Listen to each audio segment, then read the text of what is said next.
Bismillahirrahmanirrahim. Assalamualaikum warahmatullahi wabarakatuh. Al-Fatihah ila ruhi sayyidina wa habibina wa syafi'ina Rasulillah sayyidina Muhammad ibn Abdullah sallallahu alaihi wa ala alihi wa ashabihi wa azwajihi wa dhurriyyatihi anna Allah ya'ali darajatin bil jannah wa yafa'una bi asrarihim wa anwarihim wa alumihim nafadi barakatihim في الدين والدنيا والآخرة ويجعلنا من حزبهم ويرزقنا محبتهم ويتوفنا على ملتهم ويحشرنا في زمرتهم بالعافية والسلامات لهم الفاتحة. أعوذ بالله من الشيطان الرجيم. بسم الله الرحمن الرحيم. الحمد لله رب العالمين الرحمن الرحيم مالك يوم الدين إياك نعبد وإياك نستعين اهدنا الصراط المستقيم صراط الذين أنعمت عليهم غير المغضوب عليهم ولا الضالين آمين. Tadi bunyi kabelnya doang ini kali apanya.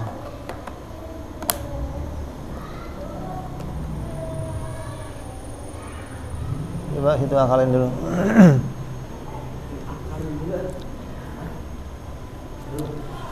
Bismillahirrahmanirrahim. Bismillahirrahmanirrahim. Nawaitu ta'alluma wa ta'lima wa tadhakkura wa tadhkira wa naf'a wal intifa'a wal ifadata wal istifadata wal hitha ala tamassuki fi kitabillahi wa sunnati rasulillah sallallahu alaihi wasallam wa du'a ila al-huda wa dilalata ala al-khairi ibtigha'a mardatihi wa qurbihi wa thawabihi wa husnil khatimah wa al-ludfi wal afiyah wa salahil aqibah. Bismillahirrahmanirrahim. Alhamdulillah rabbil alamin. Salatu wassalamu ala asyrafil anbiya'i wal mursalin sayyidina wa habibina wa syafi'ina wa maulana Muhammadin wa ala alihi wa sahbihi ajma'in. Amma ba'du.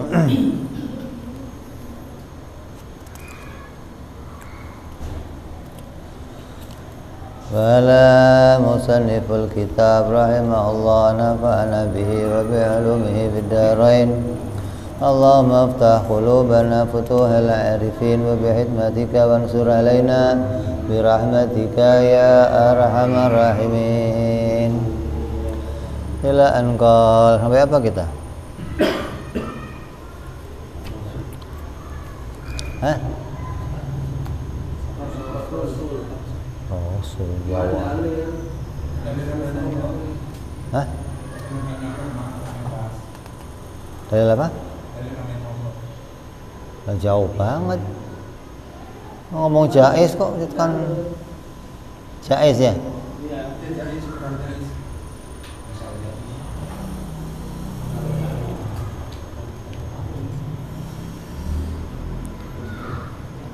Masih dalam pembahasan perkara jais.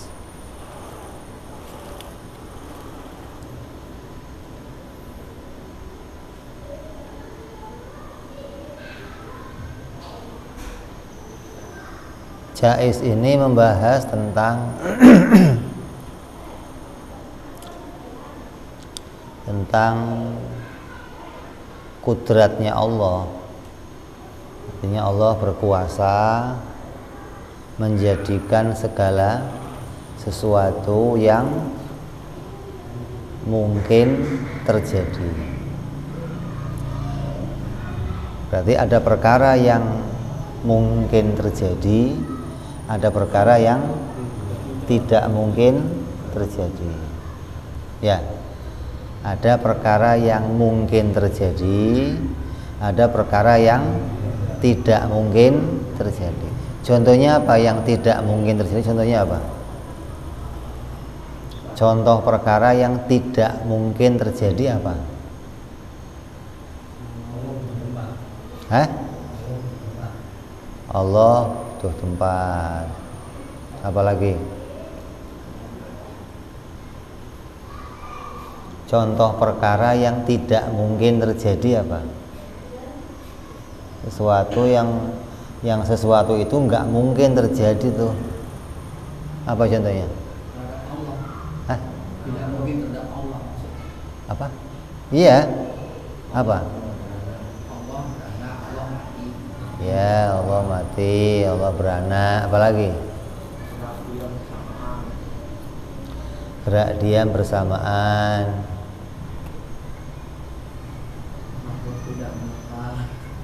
Jirim tidak bertempat.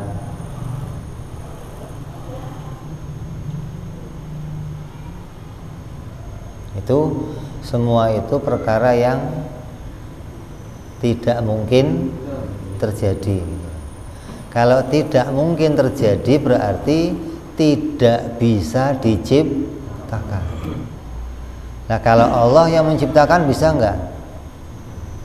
Bisa enggak? Sesuatu yang tidak mungkin terjadi kalau diciptakan sama Allah bisa enggak? Hah? Hah? Bisa? Tidak bisa. Kan tadi Allah itu hanya bisa menciptakan yang mungkin terjadi. Berarti yang tidak mungkin terjadi Allah tidak bisa menciptakannya, gitu. Tidak bisa menciptakan itu bukan berarti lemah. Nah, kadang orang mikirnya, berarti kalau Allah nggak bisa lemah dong. Nah, ini pikiran orang nggak waras tuh begitu tuh. Ya, wong judulnya aja tidak mungkin terjadi. Sama dengan judulnya apa? Mustahil. Bagaimana perkara mustahil kok bisa diciptakan? Jadi Allah itu hanya menciptakan yang mungkin terjadi. Dan Allah itu menciptakannya jaiz. Mau menciptakan ya boleh, nggak menciptakan boleh, karena menciptakan itu adalah bil mukhtar, atas pilihannya Allah sendiri. Kalau Allah mau, ya Allah akan menciptakan. Kalau Allah nggak mau, ya nggak menciptakan, gitu. Karena Allah itu zat yang punya kebebasan dalam menciptakan segala sesuatu. Tapi segala yang Allah ciptakan pasti sesuatunya adalah sesuatu yang mungkin terjadi, bukan perkara yang tidak mungkin terjadi.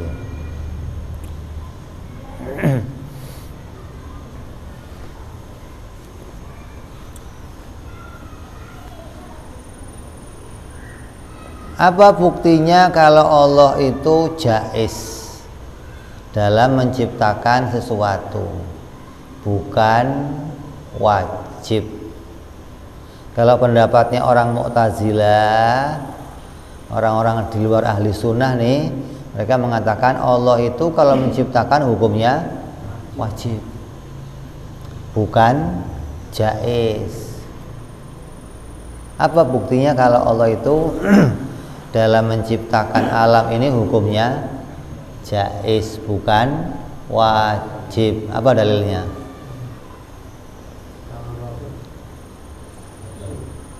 Hah? Kenapa? adanya Rasul jaiz. Hah? Siapanya? Karena segala sesuatu yang diciptakan itu bisa mengalami perubahan, bisa mengalami ketiadaan. Gitu. Kalau barang yang diciptakan itu bisa tiada, berarti menciptakannya juga enggak wajib. Boleh aja menciptakan, boleh saja tidak menciptakan. Beda kayak matahari nih. Matahari itu kerjanya apa? Matahari itu kerjanya apa? Menyinari. Oh, matahari aja kok nggak tahu kerjanya gimana sih? Matahari kerjanya apa? Ngelotot, bukan? Mau matahari aja kok nggak ngerti kerjanya? Kerjanya menyinari. Lah, matahari itu bisa nggak menyinari? Bisa nggak? Kapan? Atas ya, malam ada mataharinya enggak? Jadi matahari itu bisa nggak menyinari? Bisa nggak? Kapan matahari nggak menyinari? Saya nanya. Nggak ada barangnya dong.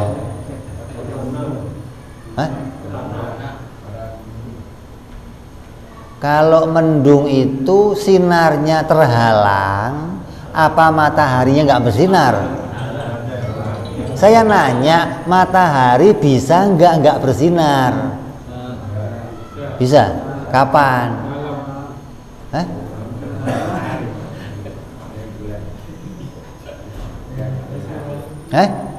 Nggak bisa. Matahari itu wajib menyinari kerjanya, karena bersinar itu bukan pilihan dia. Matahari kerja tanpa pilihan. Dia nggak bisa milih untuk bersinar atau nggak bersinar, nggak bisa gitu. Matahari itu kerjanya harus bersinar.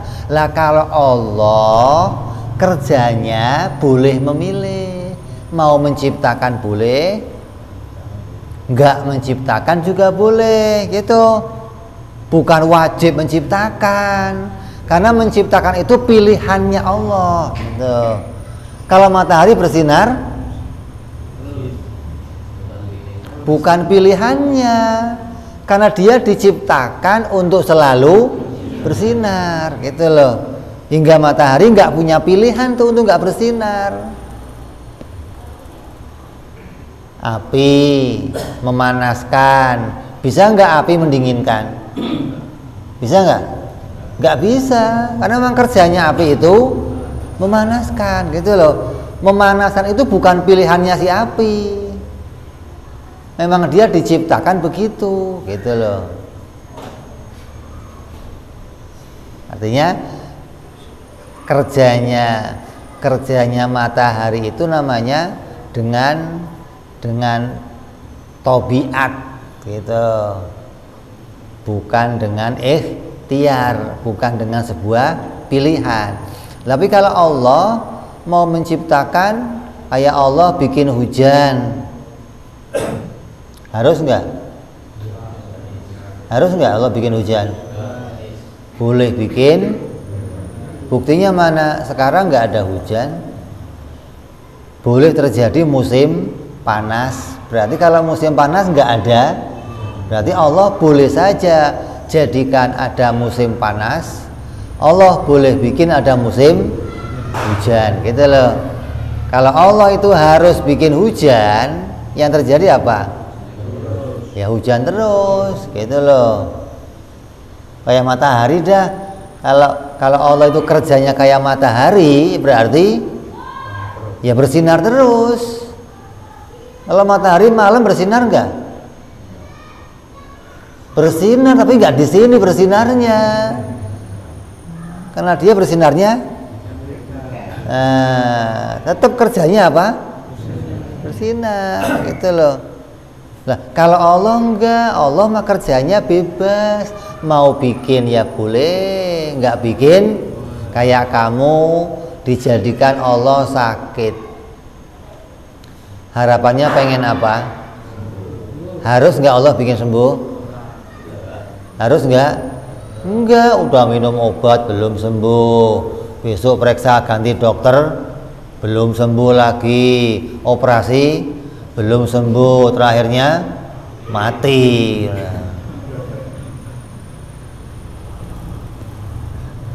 Berarti Allah mau bikin sembuh atau enggak itu bebas tuh, itu pilihannya Allah.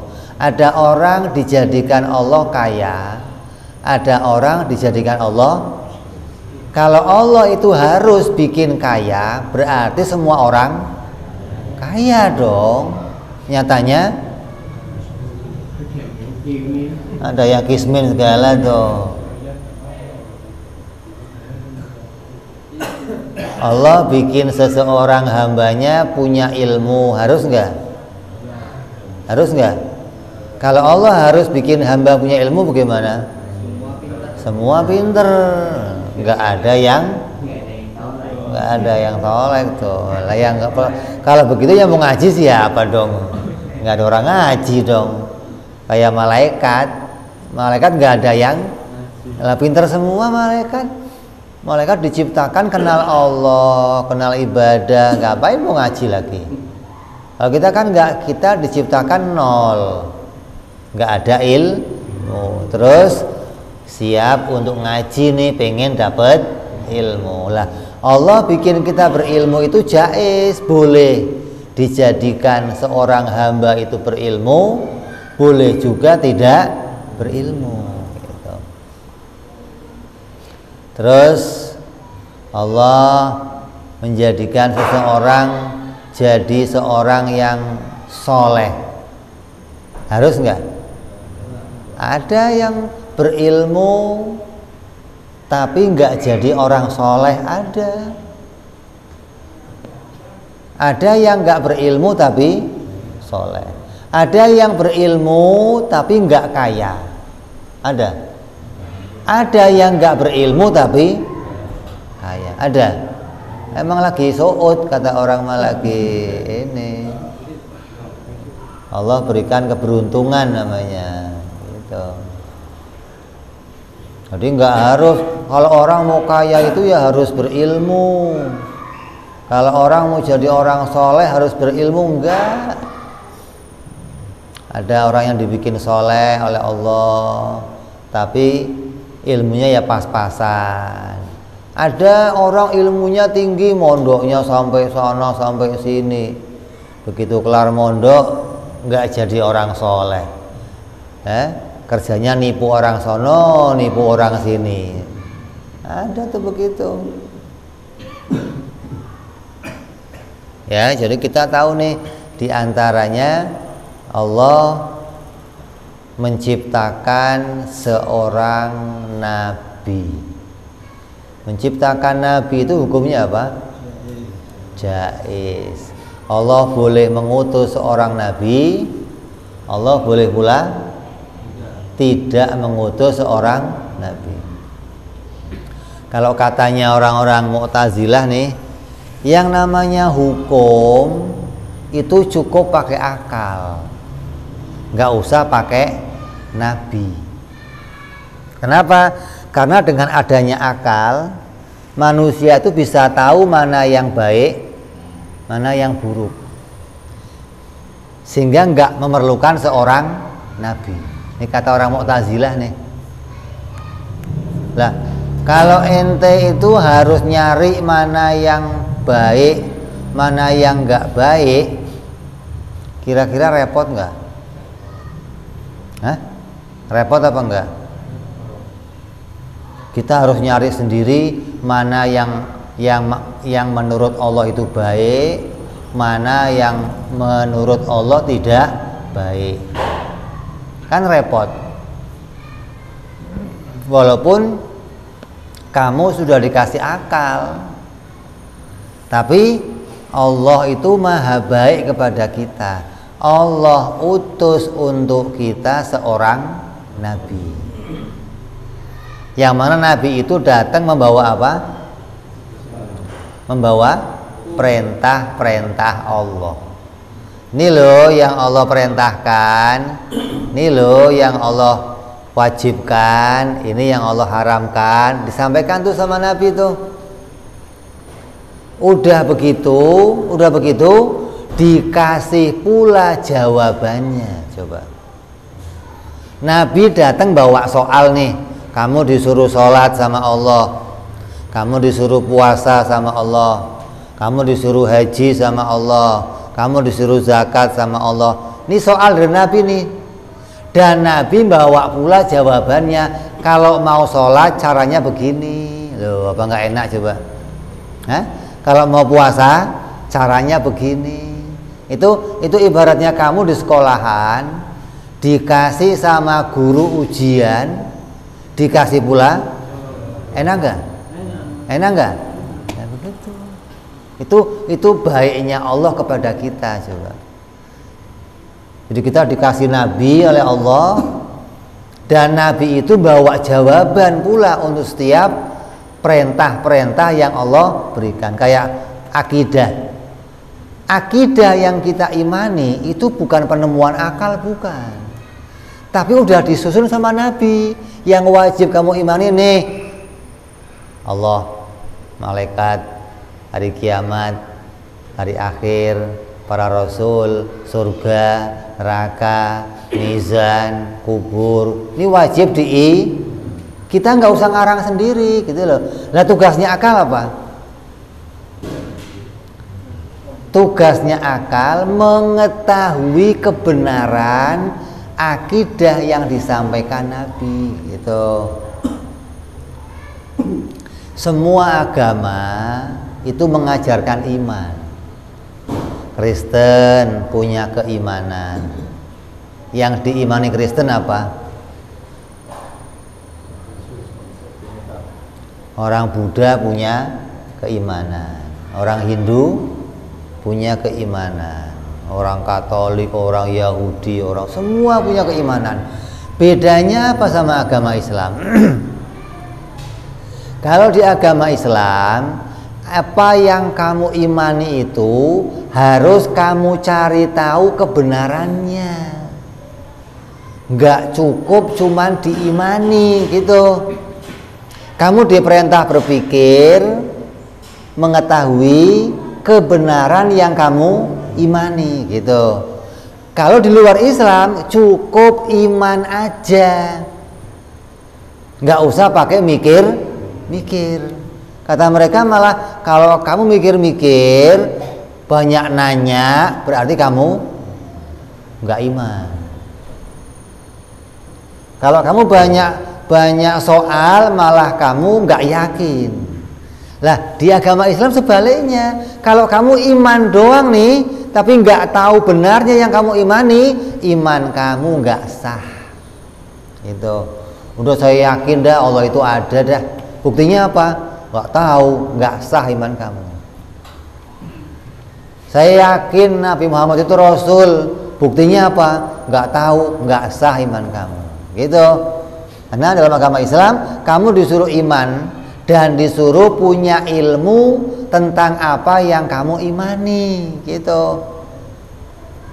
Di antara perintah Allah, perintah sholat, perintah puasa, perintah haji, perintah zakat, macam-macam, yang paling sulit dikerjakan itu perintah mengenal Allah. Yang paling sulit. Sholat gampang. Kamu tinggal berdiri, rukuk, berdiri, sujud, duduk, berdiri. Susahnya apa? Nggak ada susahnya sholat mah. Lah, yang paling sulit di antara perintahnya Allah itu kamu disuruh mikir tentang keimanan. Gitu loh. Mikir ini padahal pokok-pokoknya udah disampaikan Nabi. Tinggal kamu mencocokkan pikiran kamu dengan apa yang dibawa oleh Nabi. Kalau kamu ikut aturan ulama sebenarnya gampang. Mikir itu tinggal ikut jalan yang dituntunkan para ulama. Ini aja masih nggak mau. Lu yang penting saya mah sholat aja lah Bib, wiritan aja Bib lah, yang penting Bib lah. Lah intinya sholat, wiritan itu inget siapa? Inget Allah Bib. Lah saya mau nanya, yang kamu inget apanya? Wong kenal aja kagak. Mau inget Allah, yang diinget apanya? Namanya. Lah kalau tahu-tahu sama aja begini, kamu manggil-manggil Abdullah, yang datang Muhammad. Kamu nggak kenal, saya Abdullah gimana? Oh ente Abdullah ahlan, nah, gimana coba? Nanti ngundang-undang Allah, tapi nggak kenal. Begitu yang datang bukan Allah, kamu kira Allah. Banyak nih orang tertipu begitu, banyak. Setan itu paling pintar nipu kita gitu. Karena kerjanya setan itu cuma satu, apa? Kerjanya setan cuma satu, menyalahkan sebuah informasi. Kalau tugasnya Nabi membawa informasi yang benar, tugasnya setan membawa informasi yang salah. Tugas setan itu doang. Jadi kalau kamu kok nggak kenal Allah dengan benar, setan akan datang ke kamu bawa informasi yang saya Tuhan. Gimana coba? Sedangkan kamu nggak kenal Allah, maka akan jadi pengikut-pengikutnya setan. Jadinya kayak siapa? Lia Edan, ya, Musodik, begitu tuh. Yang kebanyakan bertapa tapi nggak kenal Allah. Ya, jadi kita tahu bahwa Allah menciptakan segala sesuatu itu hukumnya jaiz. Kenapa? Karena menciptakan itu adalah pilihan Allah. Allah menciptakan bukan karena kewajiban. Allah itu enggak harus menciptakan, enggak, tapi boleh saja menciptakan, boleh pula tidak menciptakan. Allah itu bukan seperti matahari yang kerjanya harus menyinari. Kalau enggak menyinari enggak bisa, enggak begitu. Kalau pendapat Mu'tazilah begitu. Kalau Tuhan itu enggak menciptakan, gimana dia jadi Tuhan? Tuhan mah harus menciptakan dong. Masa Tuhan enggak menciptakan? Itu pendapatnya orang Mu'tazilah, bukan pendapatnya Ahlussunnah wal Jamaah. Hati-hati nih, kalau Ahlussunnah berpendapat Allah itu bebas, mau menciptakan boleh, tidak menciptakan juga boleh. Nah, di antara perkara jaiz yang paling istimewa yang diciptakan oleh Allah itu apa? Nanti di akhirat Allah akan menjadikan hambanya ru'yatullah. Akan ada sebuah kenikmatan nanti di surga namanya ru'yatullah. Seorang hamba akan diperlihatkan kepada Allah. Ini nikmat yang paling nikmat di antara semua nikmat yang diberikan oleh Allah, yaitu ru'yatullah. Yang dimaksud ru'yatullah itu bukan kamu pelotot-pelototan sama Allah, bukan. Yang dimaksud ru'yatullah itu Allah akan menjadikan kamu tambah tahu tentang Allah. Kamu di dunia ini kenal Allah dengan berapa sifat? 20 sifat. Lah sifat Allah berapa? Tak terhingga. Maka di akhirat nanti Allah bisa menambahkan itu, gitu loh. Tambah hari kamu tambah dikenalkan sama Allah, tambah dikenalkan sama Allah, tambah kenal dengan semua sifat-sifat Allah yang terus-menerus Allah tunjukkan kepada kamu, gitu maksudnya. Karena sifat kesempurnaan Allah itu enggak terbatas, maka Allah bisa menambahkan kamu terus tambah tahu tentang Allah. Besok tambah tahu lagi, besok tambah tahu lagi. Orang bisa kenal 20 sifat Allah itu di hatinya penuh kenikmatan, hidupnya penuh dengan kedamaian. Apalagi ditambahkan tambah kenal lagi sama Allah, maka nikmat ini menjadi nikmat yang paling puncak di antara semua nikmat yang diberikan Allah. Bahkan para ahli surga itu akan diperlihatkan kepada Allah dengan keadaan yang beda-beda. Ada yang melihat Allah nanti diberitakan setahun sekali di sono. Ada yang seminggu sekali. Ada yang pagi sore. Coba. Siapa itu? Para nabi, para wali-walinya Allah akan ditambahkan mengenal Allah pagi dan sore. Tiap pagi jumpa Allah, sore jumpa Allah, pagi jumpa Allah, sore, hingga mereka terus-menerus mendapat tambahnya kenikmatan dengan tambahnya pengetahuan tentang Allah. Gitu loh. Bukan melihat Allah itu bolak-balik lihatnya itu aja, bukan. Kayak ente lihat Monas tiap hari bosen nggak? Bosen. Itu lagi lihatnya. Gitu loh. Ru'yatullah nggak begitu maksudnya. Ru'yatullah maksudnya kamu ditambahkan pengetahuan tentang Allah, gitu loh. Dan ini termasuk perkara kalau Allah bisa membuat kamu kenal 20 sifatnya, maka Allah bisa menambahkan pengetahuan itu, gitu loh. Tapi tetap tidak bisa melihat hakikatnya Allah. Kenapa? Karena hakikatnya Allah itu enggak terbatas. Sedangkan kita, maka enggak bisa perkara yang terbatas menembus perkara yang tidak terbatas, gitu loh. Tetap yang akan ditambahkan untuk kamu satu sifat, tambah satu sifat lagi, tambah satu sifat lagi. Bukan hakikat Allah kamu lihat, nggak bisa. Itu. Ini diantaranya perkara jaiz bagi Allah.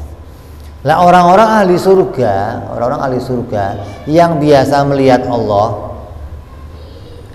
kalau di stop hari itu dia nggak ditunjukkan Allah, mereka menangis. Sama kayak gini gambarannya. Ente tiap hari biasa makan nasi kebuli nih. Pernah makan kebuli pernah? Pernah? Enak? Enak. Kamu dimasakkan kebuli yang paling enak nih. Tiap hari kamu makan kebuli, besok kebuli, besok kebuli. Tiba-tiba suatu hari diputus makan kebuli, kamu suruh makan apa namanya?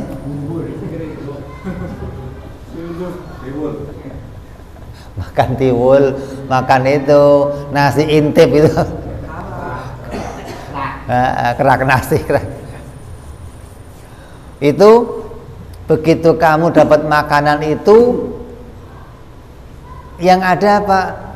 Ini makanan apa? Oh, biasa makan kebuli kok makan. Nah, orang-orang ahli surga yang biasa melihat Allah, biasa jumpa Allah, kok hari itu nggak jumpa Allah, berarti dia yang dapat nikmat apa? Tinggal di dalam surga. Bagi dia tinggal di surga itu nggak enak. Coba ente. Nah, kalau kamu kan tinggal di surga itu super enak. Tapi bagi mereka, karena sudah mendapatkan nikmat yang lebih enak, jumpa Allah, surga jadi nggak enak. Coba. Hingga mereka mengatakan, ya Allah, tuker nikmat surga saya ya Allah, udah saya nggak usah di surga nggak apa-apa ya Allah, yang penting bisa tambah pengetahuan tentang Engkau ya Allah, yang penting bisa ru'yatullah, bisa jumpa dengan Allah Subhanahu wa ta'ala. Ini puncaknya kenikmatan yang diberikan oleh Allah Subhanahu wa ta'ala. Yang namanya raja-raja itu diberi Allah kenikmatan. Nikmatnya apa? Harta, makanan, ya, kuasaan, apalagi wanita, pokoknya enak semua dah. Pakaiannya sutra, tempat tidurnya enak, semua enak nih. Tapi berbeda dengan kenikmatan yang dimiliki ulama. Andai nih para raja-raja itu tahu nikmatnya yang dipilih oleh ulama, yang diberikan Allah sama ulama, pasti para raja pengen tuker. Karena mereka nggak pernah merasakan kenikmatan yang dinikmati ulama dengan ilmunya, mereka menganggap kenikmatan harta itu sudah nikmat luar biasa. Gitu loh. Sama dengan nanti kita di surga nih, kita menganggap nikmat surga makan, minum, bidadari itu nikmat. Kenapa? Karena kamu nggak pernah merasakan nikmatnya para orang-orang alim melihat Allah Subhanahu wa ta'ala. Andai kamu merasakannya, kamu akan tuker kenikmatan itu, gitu loh. Betapa nikmatnya punya kenikmatan ruhani, gitu. Kalau kita kan sekarang nikmatnya nikmat jasmani, urusannya makan, pakaian. Kalau sudah pegang yang merah-merah, tenang, pokoknya wajah senyum,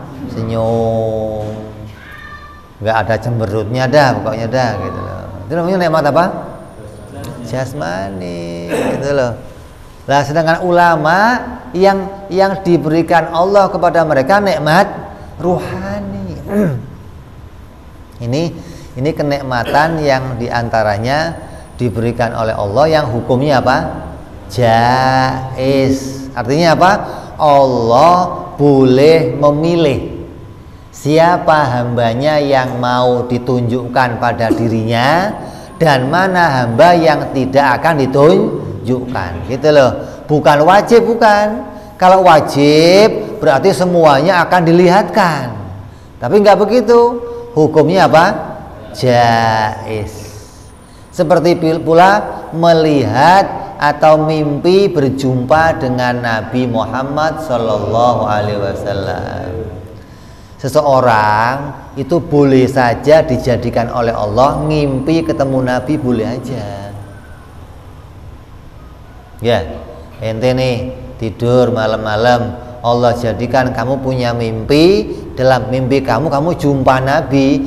Ketika jumpa Nabi itu bukan nabinya datang kucluk jumpain kamu, bukan. Itu Allah yang bikin.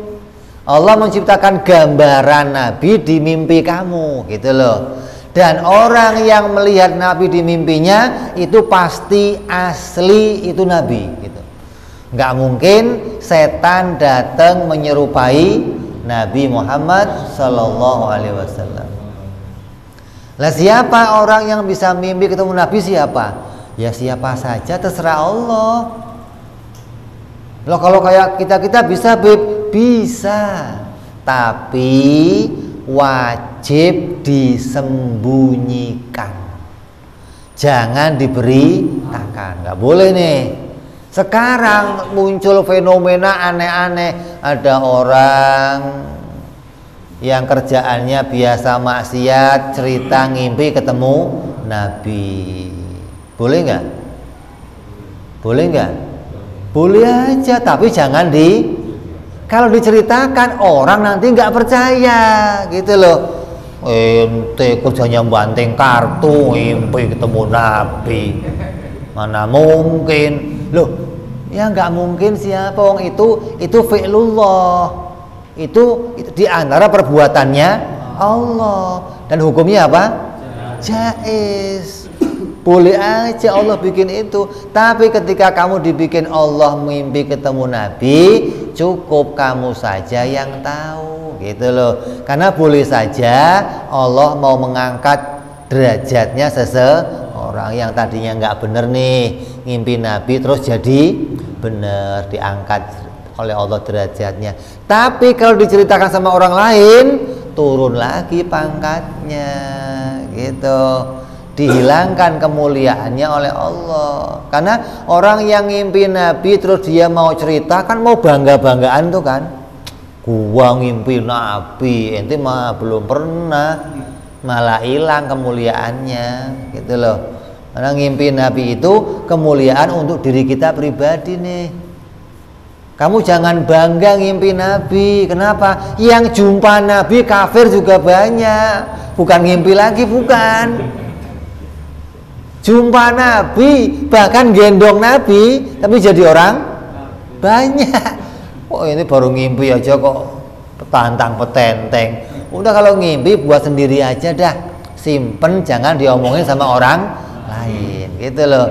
Itu termasuk perkara jaiz bagi Allah menjadikan hambanya melihat kepada Nabi Muhammad Sallallahu Alaihi Wasallam. Bahkan Allah boleh pula menjadikan hambanya melihat kepada dirinya sendiri, tapi bukan hakikatnya. Tapi Allah akan tambahkan pengetahuan sesuai dengan yang Allah kehendaki, gitu. Oh, hari ini Allah akan tambahkan kamu mengenal ininya Allah, besok ininya Allah, lusa ininya Allah. Boleh itu terus tuh. Kenapa? Karena sifat kesempurnaan Allah tidak terbatas, gitu. Hingga kamu bisa terus-menerus ditambahkan pengetahuan tentang Allah Subhanahu wa ta'ala, ya. Jadi kita hari ini bicara perkara jaiz, yaitu Allah menciptakan perkara yang mungkin terjadi, bukan yang tidak mungkin. Dan dalam menciptakannya hukumnya apa? Jaiz, bukan wajib. Yang dimaksud jaiz, Allah boleh saja menciptakan, boleh pula tidak, dan menciptakan itu atas pilihannya sendiri. Allah nggak bisa dipaksa, Allah nggak bisa diintervensi. Allah mau menciptakan apa saja sesuai atas kehendaknya sendiri. Dan perkara jaiz bagi Allah, perbuatan Allah itu hanya satu. Apa? Yaitu menciptakan.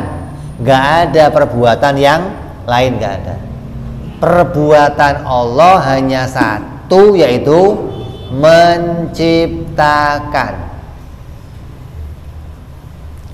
Kalau di Quran kok kamu menemukan ada ayat-ayat yang menunjukkan Allah punya perbuatan selain menciptakan, maka ayat itu harus ditakwil. Kayak contohnya apa? Allah turun. Kalau malam Allah turun, nanti mau pagi naik. Nah, ada lagi ayat, nanti di surga Allah akan datang. Datang itu kata kerja bukan? Turun kata kerja lah. Kalau itu menjadi kata kerja yang disifatkan kepada Allah, berarti harus kamu takwil, gitu. Nggak boleh kamu maknai Allah betul-betul datang atau Allah betul-betul turun, nggak boleh. Harus dimaknai apa? Kalau ada kata kerja disifatkan kepada Allah, maknanya Allah menjadikan perkara tersebut, gitu.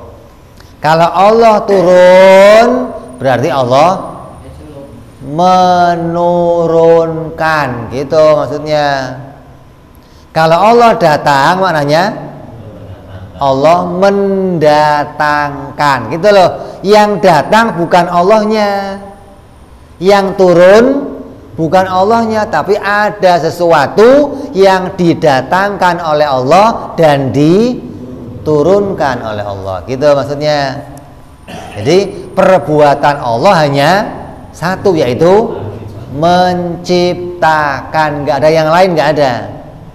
Itu maka banyak nih kita akan jumpai nanti di Quran, Allah begini, Allah begitu, Allah. Maka semua yang menyandarkan kata kerja kepada Allah selain menciptakan harus kamu takwil, gitu loh. Karena di antara Asmaul Husna itu diantaranya ada fi'il kerja tuh. Allah menjadikan iman, menjadikan sehat, menjadikan selamat, menjadikan keamanan, menjadikan kesentosaan, menjadikan kehidupan, kematian, semua menjadikan semua, gitu loh. Nggak ada kata kerja yang lain yang disandarkan kepada Allah Subhanahu wa ta'ala. Lah, besok kita akan bicara lagi nanti. Kalau Allah itu kalau pada Allah itu ada sifat, ada kerja, yaitu menciptakan, kita akan bicara kerjanya Allah itu yang bagaimana sih, gitu. Itu mau dibahas tuh, biar nggak sama dengan kerjanya makhluk.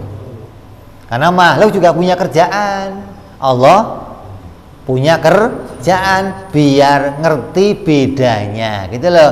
Jangan sampai kita menganggap sama. Bedanya apa? Pokoknya Allah itu menciptakan, makhluk tidak menciptakan. Itu pada intinya itu, gitu loh.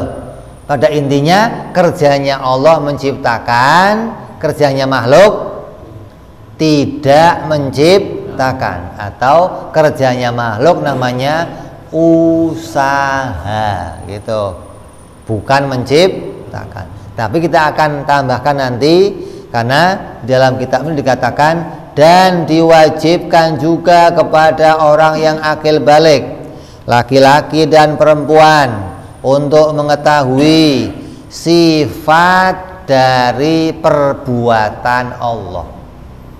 Harus tahu sifatnya perbuatan Allah. Ada 5 perkara yang wajib dan ada 5 perkara yang menjadi lawannya. Berarti ada 10 perkara yang nanti masuk menjadi isinya perkara jaiz, gitu loh. Kalau jaiznya 1 nih tapi sifatnya perkara jaiz ada 10 yang nanti akan kita ketahui. Biar kita bisa ngerti mana bedanya antara perbuatan makhluk dan beda dengan perbuatan Allah. Jangan sampai kita nggak ngerti.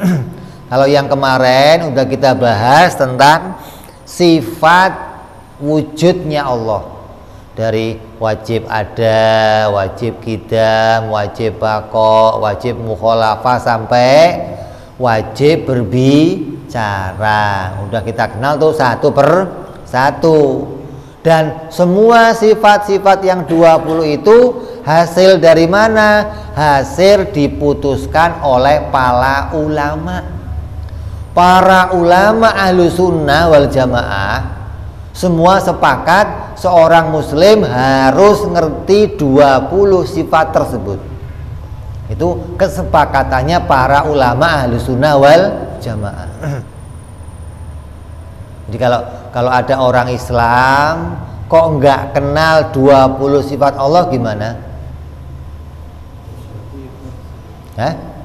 Ada orang Islam nih nggak kenal 20 sifat Allah, bagaimana? Berarti bukan ahlu sunnah wal jamaah. Kenapa? Karena dia keluar dari yang disepakati ahlu sunnah wal jamaah. Jadi seorang muslim itu, bagi kita ini cara beragama kita ikut ulama nih. Ulama ikut siapa? Ulama ikut sahabat. Sahabat ikut siapa? Ikut Nabi. Kita nggak bisa tahu-tahu langsung ke Nabi, nggak bisa. Oh, saya mah pakainya Quran hadis, bib. Quran hadis. Orang yang mengatakan beragama pakai Quran hadis berarti dia ngajak kamu jalannya mundur, bukan maju, bukan. Karena nggak mungkin dengan keilmuan kamu pengen mengenal agama dari Quran dan hadis, itu nggak mungkin. Yang bisa mengenal agama dari Quran hadis siapa? Para ulama-ulama madhab, yang mereka matanya melihat sahabat, di pikirannya Quran dan hadis, yang mereka hafal hadisnya 1 juta hadis, hafal hadisnya 1,5 juta hadis, yang Qurannya bagi mereka tafsirnya sudah hafal lengkap, hingga mereka bisa menyelami Quran hadis dengan sempurna. Hasil menyelamnya mereka dibikinlah buku ilmu untuk kita. Hasil menyelamnya mereka jadilah kitab fikih, jadilah kitab tauhid, jadilah kitab tafsir, jadilah kitab hadis gitu. Kok tiba-tiba ada orang sekarang pengen nyilem sendiri, ya insya Allah nggak keluar lagi dia. Nyilem doang, nggak bakalan tenggelam aja langsung. Kenapa? Karena Quran itu bahrul amik, lautan tak bertepi. Berarti yang mau masuk ke dalamnya harus punya lah kalau cuma bisa baca terjemahan Quran terus mau masuk ke Quran lah ngimpi aja, ya Allah. Jadi cara beragama kita ikut para ulama ahlu sunnah wal. Siapa yang mengingkari, nggak mau iman pada 20 sifat Allah, berarti dia cara beragamanya keluar dari ulama ahlu sunnah wal. Kafir nggak? Kafir nggak? Enggak, tapi bid'ah, imannya fasik, gitu loh. Kok fasik? Kenapa? Karena mengingkari apa yang disepakati ahlu sunnah wal jamaah. Jadi kesepakatannya ulama itu ada 2 nih. Ada kesepakatan ulama ahlu fikih, ada kesepakatan ulama ahlu tauhid. Kalau kesepakatan ulama ahlu fikih, kamu boleh milih mana saja. Imam Syafi'i, Hanafi, Hambali, Malik, boleh milih kamu. Sholat subuh pakai kunut sama nggak pakai kunut, bagus mana? Bagus mana? Bagus semua. Ya nggak bagus? Ya nggak sholat gitu. Terawih 11 sama terawih 20 bagus mana? Ya nggak bagus? Ya nggak terawih gitu. Kenapa? Karena perbedaan ini perbedaan ulama ahlu fikih, hingga kamu boleh milih salah satunya gitu loh. Tapi kalau ulama ahli akidah, kamu nggak punya pilihan. Kamu harus sejalan. Karena ulama ahli akidah cuma satu doang itu, nggak ada lainnya, nggak ada. Beda sama ulama ahlul fikih yang banyak pilihannya. Ada 4 madhab yang kita boleh milih mana saja.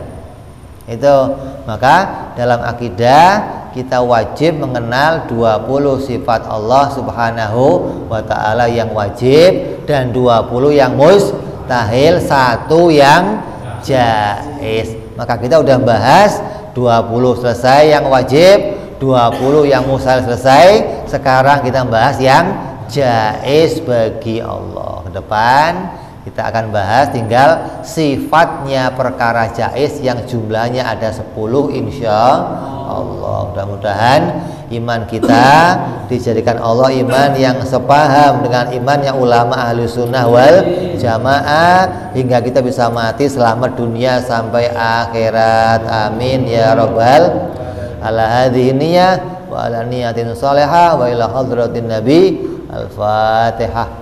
A'udzu billahi minasyaitonir rajim. Bismillahirrahmanirrahim.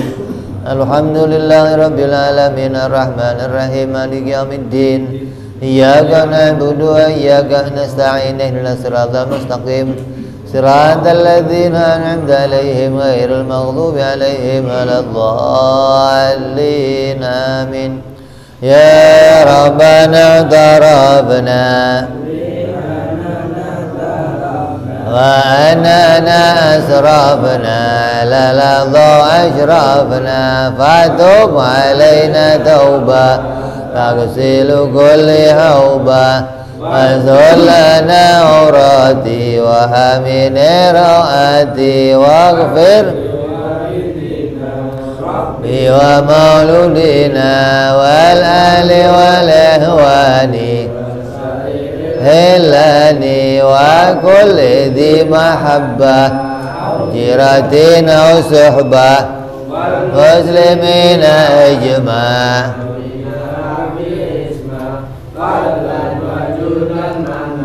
لا باكتساب منا بالمصطفى رسولي صلى وسلم ربي عند الحب وآله وصحبه عدد تنسي صحبي والحمد لله في البدء والتناهي وأنا ربك رب العزة عما يصفون سلام على المرسلين والحمد لله رب العالمين. Assalamualaikum warahmatullahi wabarakatuh.